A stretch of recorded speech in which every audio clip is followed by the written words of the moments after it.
In this video, I will show you how to change distance on eharmony. First, open the eharmony website on your PC. Click Discover at the top left of the screen, then go to Member Preferences. Your search criteria will show up here. Just scroll down until you find the Search Distance option. But heads up, this feature is only available if you're on a premium plan.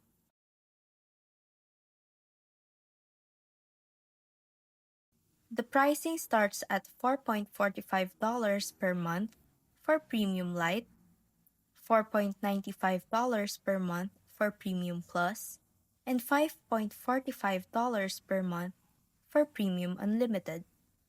Once you're subscribed, you can easily adjust how far you're willing to search and see matches who are actually within reach.